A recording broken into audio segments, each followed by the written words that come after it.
Hello everyone at welcome po sa ating channel. This is Coach Janet, mga kababayan. Hindi na po ako masyado mag-i-intro. Diretso na po tayo sa ating topic. Napahaba tayo sa kwentuhan kanina eh. Sabi ni... di pa tayo tapos sa impeachment. Sige. Sabi ni Skefalo, sino po ba magdi-decide ng impeachment ni PBBM? Supreme Court pa rin po ba? Kasi po natatakot kaming karaniwang mamamayan na madaming kakamping mga justice si Sara Duterte. No, hindi po Supreme Court ang magdi-decide ever ng impeachment. Ang magdi-decide po is the Senate. Kapag sila ay nag-convene as an impeachment court. So, yun. Yun po. Mga senador ang magboboto dyan. Sila yan. Okay. As if magde-declare si PBBM ng martial law unless delikado. Oo, yan. Yun, Well, second topic natin yan, mga kababayan. Pero, punta muna tayo dito. May sisingit lang akong topic kasi parang sa pananaw ko, napaka-importante nitong topic na to. And I think our government should do something about this. Or si PBBM should do something about this. Kasi yung itong mga Chekwa, binubuli na nga tayo sa West Philippine Sea. Gusto pa nilang ibuli tayo sa sarili nating bansa.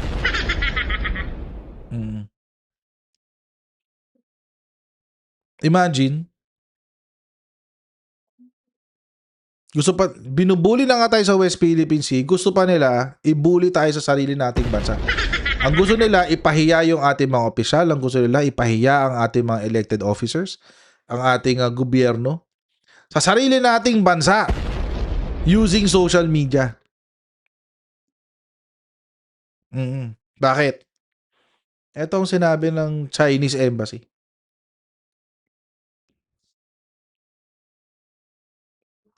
Chinese Fox dares Philippines to expel ambassador and entire embassy media team. Ayun, sabi.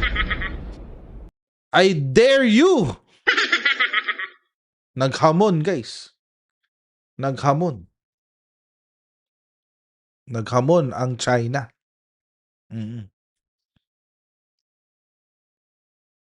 Kapal ng mukha, di ba? Sabi,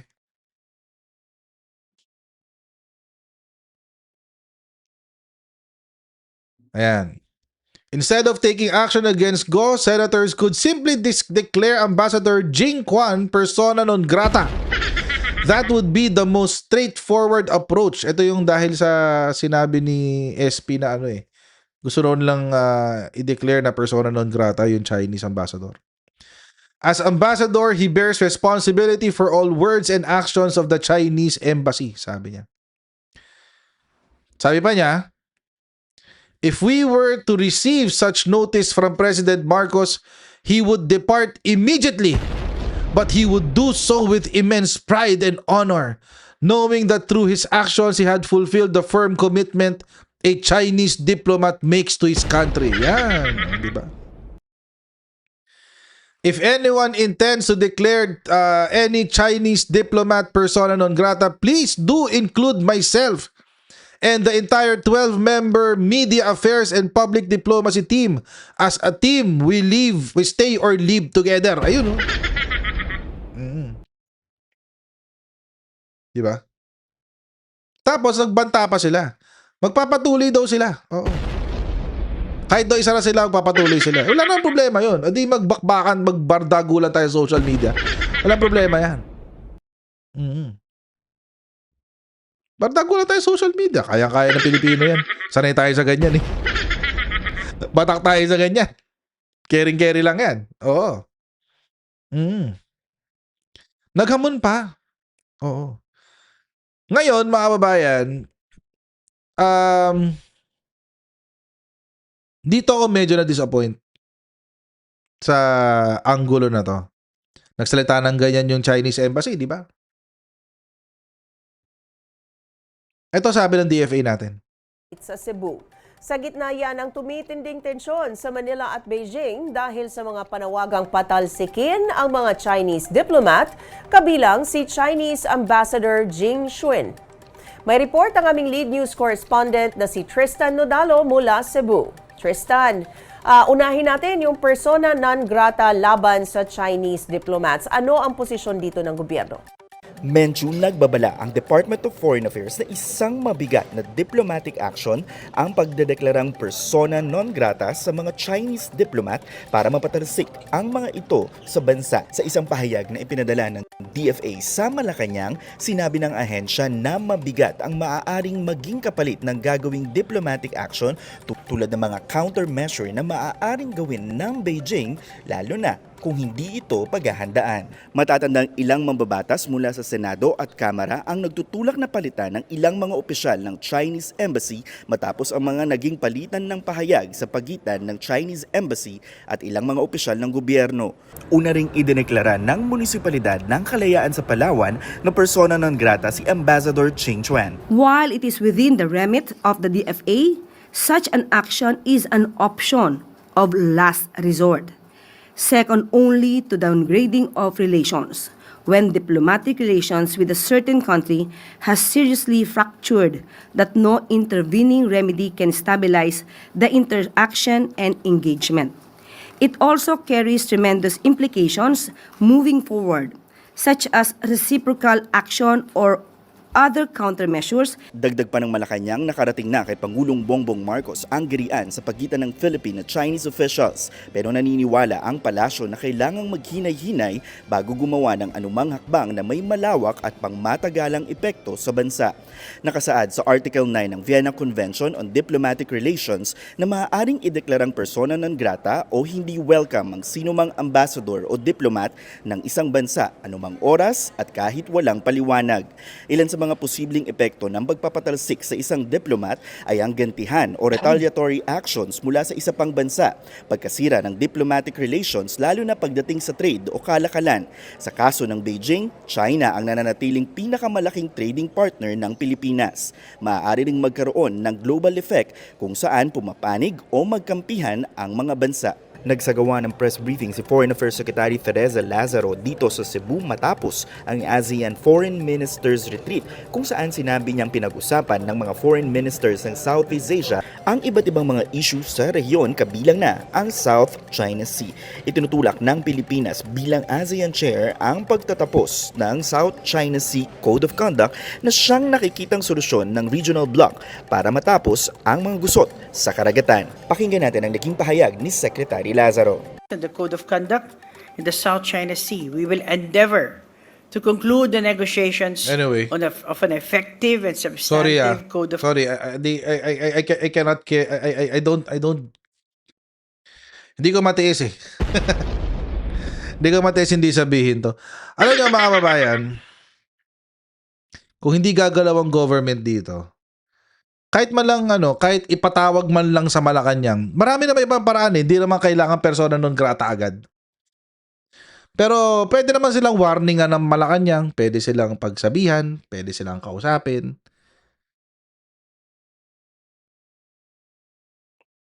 Marami naman paraan eh. Pero ang kinakatakot ko mga kababayan is kung walang gagawin ang Marcos administration is baka mapuno na ang mga Pilipino laban sa mga Chinese. And hindi ho natin mapipigilan yung pwedeng gawin ng ordinary citizens. Kasi ang lumalabas ngayon mga kababayan ganito. And again, this is a constructive criticism of constructive criticism. Nakikita natin sa West Philippine Sea, binobomba, nasasaktan ng kapwa natin Pilipino, mga sundalo natin, kung ano-ano nasasabi, ang nangyayari. Tapos, social media, hahayaan natin, ang isipin ng ordinaryong tao, pati ba naman sa lupa natin, babalahurain tayo nito mga Chekwa na to? Kapag nagkaroon ng ganyang mindset ang Pilipino, baka magkatotoo na maging racist ang mga Pilipino against Chinese. Baka lahat ng makita nilang singkit, bigla na ng gulpihin. Kasi akala nila Chinese. Kahit hindi naman sundalo. Kahit turista lang.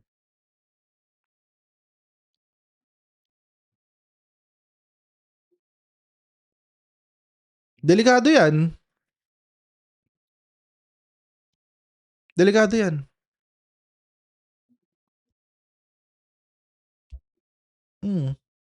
Totoo yan. Kasi ang iisipin ng tao, ang iisipin ng ordinaryo mamamayan, sige, naiintindihan natin yung sa Coast Guard, naiintindihan natin yung sa dagat, wala tayong armamento, kulang ng ano. Pero pati ba naman sa lupa? 'Di ba? Hindi natin alam, baka mamaya one of these days bigla nang pagbabatuhin ng bote yung Chinese embassy. Baka abangan yung mga papasok dyan sa Chinese embassy na Chinese, bigla na lang gulpihin sa labas. Hindi natin alam. Hindi natin alam pwede mangyari dyan. Anything can happen.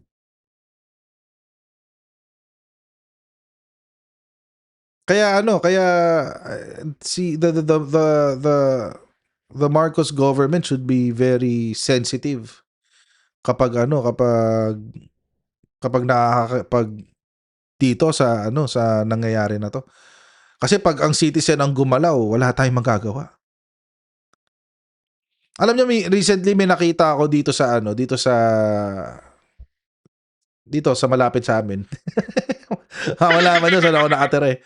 Mga turista. Ay, hindi pala sa may MOA pala, sa may MOA kasi naka-check-in kami sa Okada, so nag-MOA kami sandali. Nakita ko sa MOA mga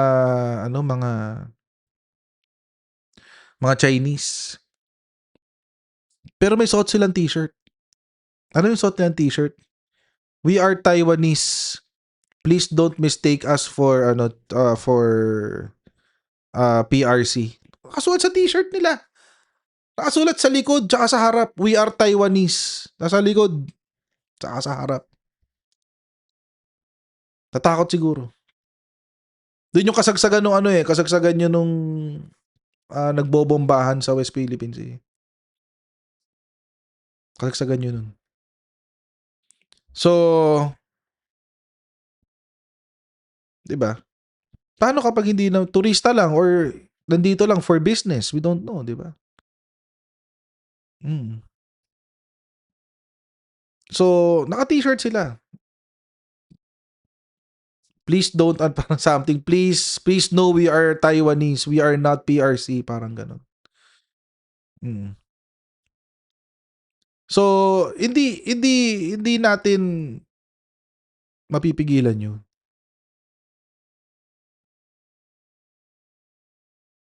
Yeah, no, it can also happen doon sa China tsaka sa Hong Kong. May mga Pilipino nating OFWs doon. Pwede silang saktan. So, this is a very sensitive situation. At pero pag yung tao ang gumalaw, kapag yung citizens, dahil napuno na, dahil nabwisit na parang sa West Philippines Sea, binabalahura na tayo, pati ba naman dito sa lupa, babalahurain tayo. Ay, mahirap yun. Pag nagkaroon ng ganong klaseng mindset ang Pilipino. Mahirap. Kaya the administration should tread carefully. And kung tutuusin, China is not really our biggest trading partner. Oo. Importer siguro, China. Sigurado yan. China is our biggest importer. Ibig sabihin, tayo ang bumibili sa kanila. Oo. Sure yun. Oo. Sure ball yun. Pero trading partner, kasi when you talk about trading partner, it means it means meron kayong nagpapalitan kayo ng kalakal. Kaso hindi sa Pilipinas wala hindi. Wala silang ini-import sa atin halos maliban sa saging. Saging at durian. Ang laki ng trade deficit natin sa China, akala nyo ba? Hanapin nyo, Google nyo. Trade deficit, Philippines, China. Laki ng trade deficit natin in the billions. Laki. Sila, correct. Ate Trexie, sila pa ang yumayaman sa Pilipinas kasi bili tayo ng bili ng Chinese products eh. Yung mga class A. Yan. Yung hilig-hilig kayo sa yung BYD o electric car, ganyan-ganyan. BYD, Huawei, tapos susunugin kayo pagkatapos. Kasi sumasabog. Oo. Di ba? And, ewan ko lang. Ito, may napanood akong interview kanina. I guess this is important para maintindihan natin talaga yung repercussions ng nangyayari, yung impact na nangyayari ngayon. Is Raymond Powell, a maritime security expert. Ray, thank you for joining us again. Good morning. How are you? Oh, well, Ray, it's interesting, these developments this past few days. It looks like China is adding another layer of attacks, this time attacking our officials, Jay Tarrielas, our senators, even you, at some point because of a piece you did against them. Is this really a stance of China defending themselves, or are they testing Philippine resolve? Well, I mean, it does seem like it coincided somewhat with the arrival of the new ambassador. So, it's worth speculating whether this is just sort of the style of this ambassador to be more combative. And we've seen this in the past. We often will refer to it as wolf warrior diplomacy after kind of a famous Chinese film that called The Wolf Warrior, and the idea being that this aggressive kind of diplomacy. When I was in embassies, we often used to wonder what drove the Chinese to do this, and there was sometimes, is it direction from Beijing, or is this just the way that these diplomats think that they can get noticed by people in Beijing who they want to impress? And recently, Ray, you wrote a piece, an investigative piece about how they're spreading their propaganda here in the Philippines, and it angered, I think, the Chinese embassy. Could you tell us a little bit more about that? Well, we've been unpacking for a little while now who is behind the Chinese language media in Manila. And this is something that's a phenomenon around the world in that over the last couple of decades, you've seen the Chinese Communist Party sort of take over a lot of the Chinese language media, and they're trying to weaponize the overseas Chinese against their host countries in many cases. And so we were sort of able to reveal that some of the people that are involved with this are people who have been long associated with the United Front Work Department, which is the Chinese Communist Party's way of projecting itself into other countries. And we've gone through some of the statements by the people involved in some of these Chinese language media in which they seem to be going out of their way to swear fealty back to Beijing. But what is your response on Chinese claims linking you to our PCG spokesperson, Commodore Jay Tarriela? Apparently, he is working for you. Where did this come from? I need to figure out where all this money I'm supposed to have is coming from, and these big bags that I'm supposed to be handing to Jay Tarriela. I mean, to some degree, I think this is just a narrative. It's a very convenient narrative. When transparency became the sort of the tactic of the Philippines in response to China's gray zone warfare, I was also associated with that same tactic. So that kind of links us together in that way. And so it's easy to just say, well, Ray must be a CIA agent. He must be working undercover.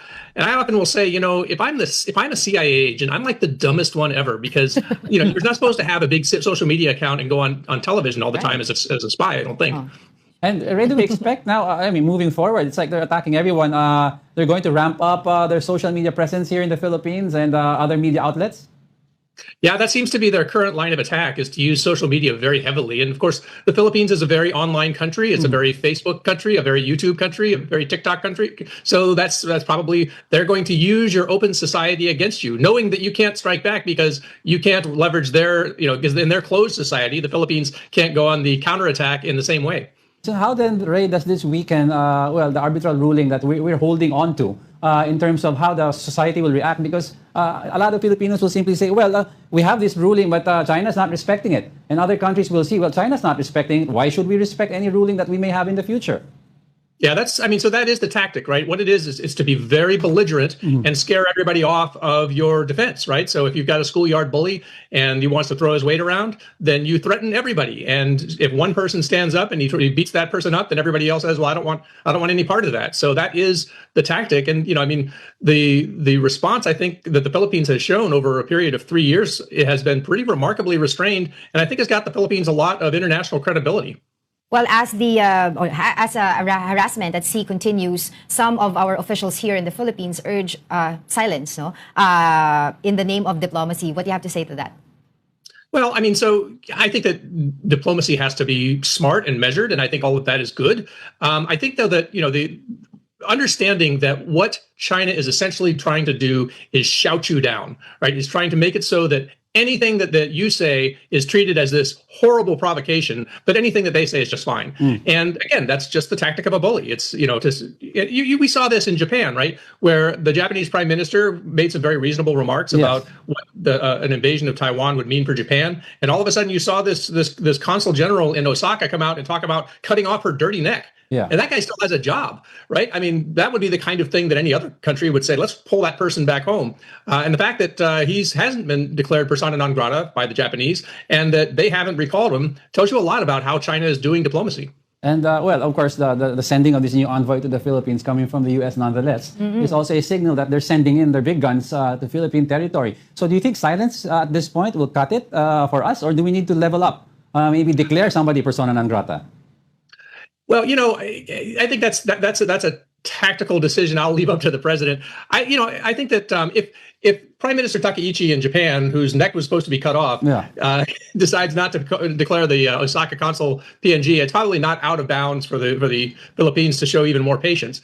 But, I think that China is doing itself a lot of harm this way. And this is why we would always wonder, why do they do this? Because it doesn't help them in the public mind. It doesn't help them. They're not winning anybody over. This is all about an attempt at intimidation. But there are certainly, I don't think that there are large numbers of Filipinos suddenly saying, boy, those Chinese, they have a great point. So it's interesting you said that, Ray, because you said they're not winning anybody over. So do you think China's taking notice of this? Do they really care whether they win anybody over? Because they they've put on an image that I don't care what anybody thinks, but deep inside, do you think they really care what the community thinks about them? I think that they believe that the community can be bullied, and so ultimately they think that it's better to be feared than loved, and so they're gonna double down on fear. Interesting. Interesting point. But recently, our Okay, ganyan lang muna kasi mahaba 'tong kwentuhan na 'to eh. And yun yung gusto, yun sana yung pag-ingatan ng Marcos administration na mas maging strong siya dun sa ginawa ng Japanese Prime Minister. Kasi si Japanese PM, wala eh. Hindi niya pinansin eh. Marami nagalit na Hapon. Maraming nagalit na dun sa ambassador ng China sa Osaka. Pero, wala silang ginawa. Or baka hindi lang natin alam. And hanggang ngayon, tuloy-tuloy yung away nila actually. Di ba? Tuloy-tuloy yun.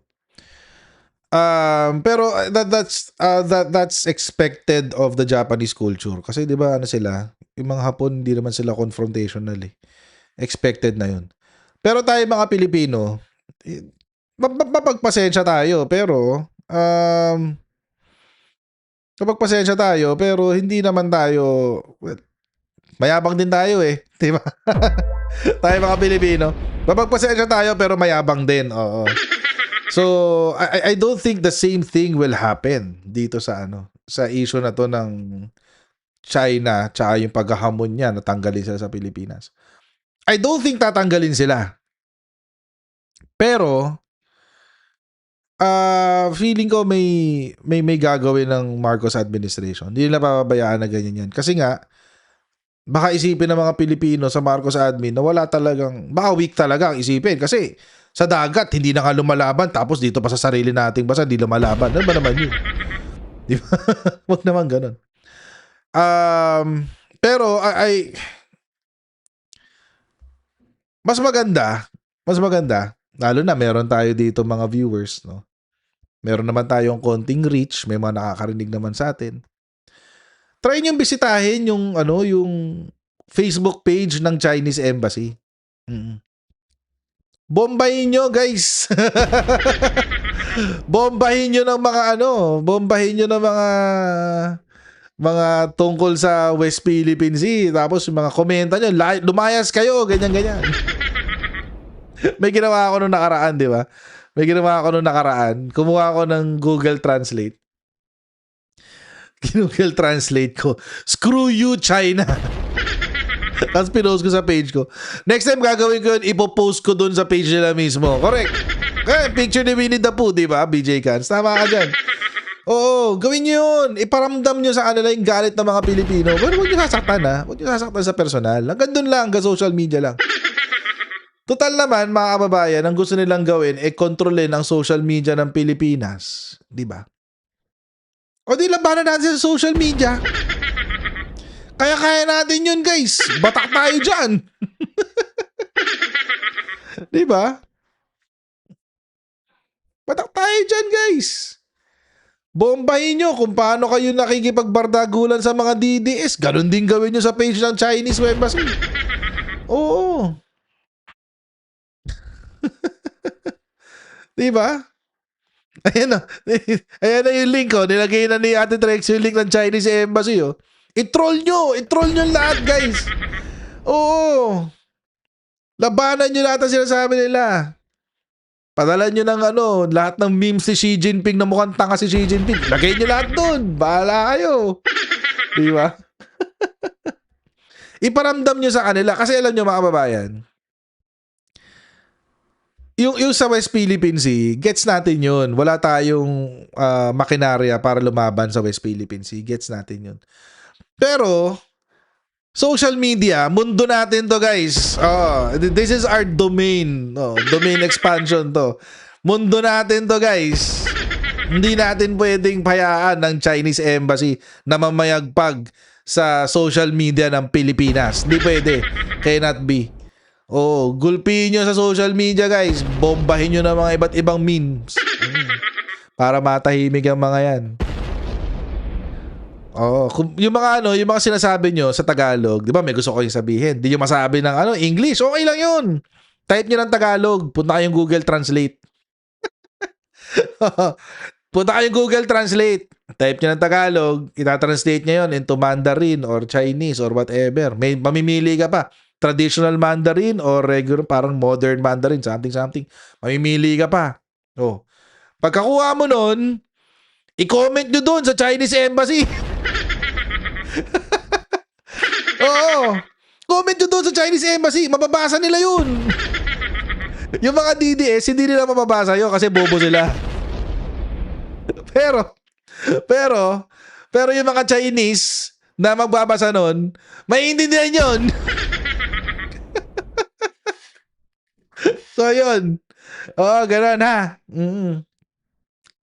Gagawin ko ulit yan bukas. Mas report na naman ako na ito. Di ba? Bahala sila kasi may mga nagko-comment doon ng mga Pilipino. Nakakatawa nga eh. Feeling ko trolls naman yun. May mga nakikita kasi ako nagko-comment doon ng Filipino. Sinasabi nila, sige, birahin nyo yan sila Tariela, ganyan. Birahin nyo yan sila Tariela, ganyan. Ganun. As if naiintindihan sila, Tagalog. Pero, ayun, punta kayong Google Translate. Pakita ko sa inyo. Ganito. Asan na yung Chinese Embassy? Magto-troll tayo ngayon sa Chinese Embassy, guys. Papakita ko sa inyo paano gagawin. Wait. Pakita ko sa inyo paano natin gagawin to. Google Translate. Google Translate. Ayan. Ayan, di ba? May Google Translate. Ayan ha. Yan. Ito, Chinese Embassy Manila. Comment tayo sa isa.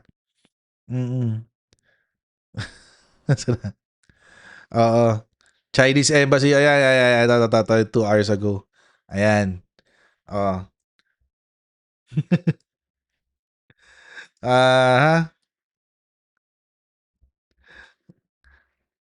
Ito? Okay, wait lang. Ayan, Tagalog yan ha.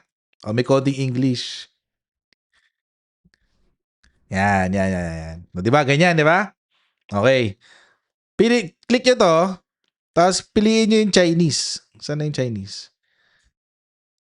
Ayan, dalawa, Chinese traditional tsaka Chinese simplified. Simplified lang. Ayan. Tapos, i-copy nyo yan. Copy. Tapos, punta kayo sa page. Comment nyo. Ayan, ako yan, no? Sana yun? Paste. Ayan, di ba? Troll nyo lang, guys! Ayan na, nakakomment na ako yan, Ayan, maiintindihan nila yan, guys. hindi maiintindihan ng mga DDS yan, pero maiintindihan niya ng mga Chinese na magbabasa. Ganyan ang gawin nyo. Oo. So, wala, nagturo pa ako, di ba? I-troll nyo yung mga Chinese. Chinese embassy na yan, troll nyo yung mga yan. Langkwentam nila lang yung mga yan. Ay, nako. Ganon. So, gawin nyo yan. Ilan ba tayo nanonood dito? Ilan ba yung nanonood? Meron tayong 2,055 ngayon na viewers dito sa live stream natin. Imagine nyo, aabot ng 2,000 something yung comments dito.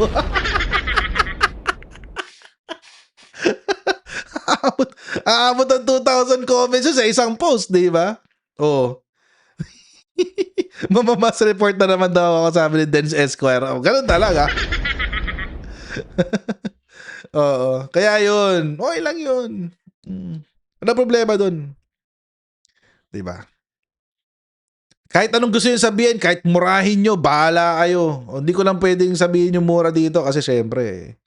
Pero i-troll nyo troll nyo yung Chinese embassy. Bahala sa buhay nila. Mabuisit sila ang gusto nila. But anyway, again, mga babayan, seriously, wag ko tayong papayag, nagaganunin lang tayo.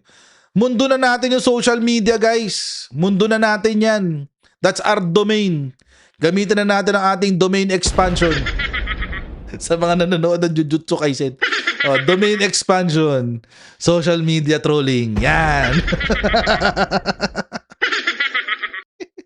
Anyway, so mga babayan, hanggang dito lang po muna tayo sa ating topics for today. I'll see all of you tomorrow. God bless and see you again in our next live stream, guys. Bye, everyone. See you.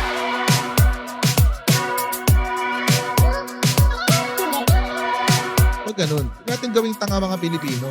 Mas maganda kasi nasa lugar ka ng tama kaysa yung pinipilit mo yung pagkakamali.